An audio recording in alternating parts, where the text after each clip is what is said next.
joining me now with reaction to my opening statement and all the developing news tonight is President Trump's attorney, Rudy Giuliani. All right, good evening, Mr. Mayor. First of all, I want to thank you for being with us tonight. Hi.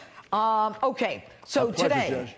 we get this New York Times article, and the New York Times is suggesting that Don McGahn, the president's White House counsel, is cooperating with the special counsel Mueller, the New York Times suggesting that he's being teed up to take a fall for the president.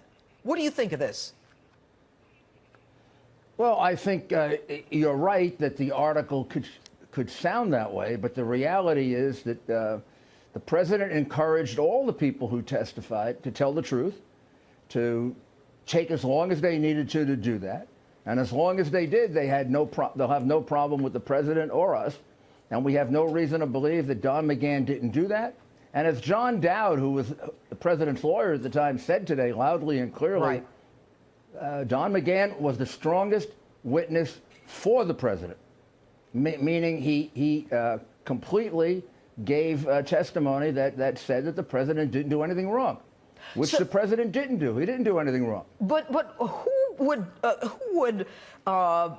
plant a story or a suggestion or create an effort to legitimize a claim that McGahn's trying to take the fall? I mean, what does it tell you? Does it tell you that the New York Times is making stuff up and is fake news? Does it tell you that Mueller is starting to panic and starting to get McGahn to work with him to tell McGahn, hey, look, the president's teeing you up for a fall? Who is this? What's going on? Well, I think the best analysis would be that the Mueller team is panicking. They know they don't have a case. There was no collusion. There was no obstruction. They can't prove it, and they are trying to get the president to testify.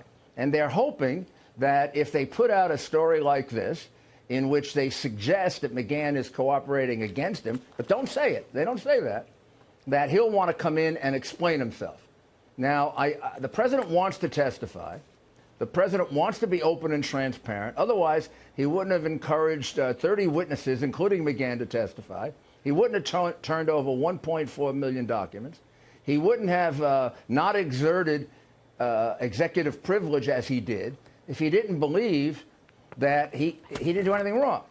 But he's not going to be trapped into perjury. We're not going to allow it to happen where he tells the truth, some other guy is lying, and they're going to believe, like Comey, the guy who's lying. Right. Right. Let me read this.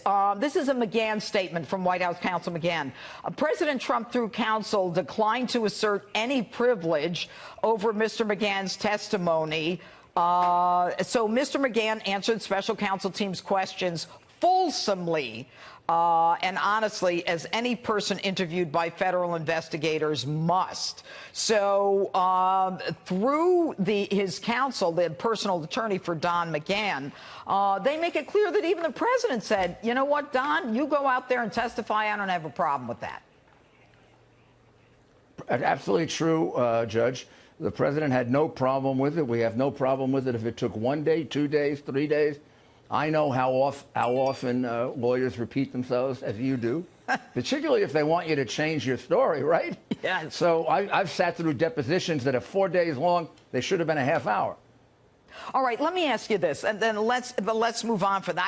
I just think that the placement of this story, Mr. Mayor, so close to the point where Americans are fed up with this investigation of Bob Mueller, and they're sick of the special counsel.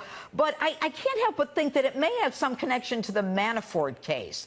Now, we've got this tax case from 2007 having nothing to do with Russian collusion. Manafort is in solitary confinement 23 hours a day from 2007 case.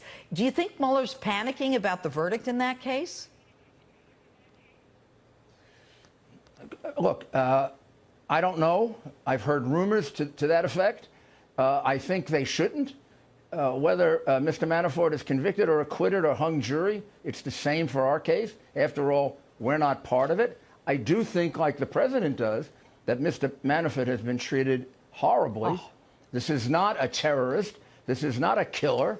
They arrest him in a horrible way. They raid his house and they put him in solitary confinement. It's unbelievable. My goodness. Rudy, it is unbelievable. I'm prosecuted for 30 years. I never saw anything like this.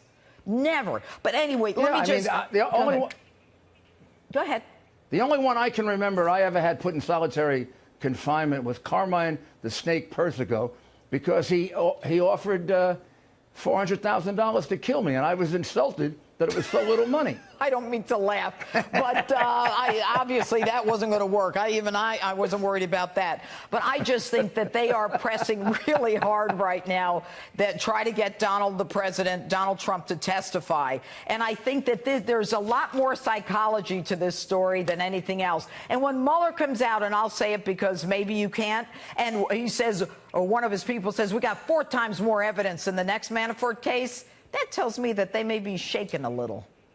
What say you, or can you? Look, I can't say much about that. I can kind of listen to the people that are giving out rumors and say there may be something to it, but I don't know. And the reality is, like the president, I really feel that Mr. Manafort has been treated pretty close to horribly. Yeah, well, I'm sure there are a lot of people that will agree with you, even the judge, T.S. Ellis. Anyway, Rudy Giuliani, thanks for taking time out of your night tonight. Thanks, Judge. Thank you very much.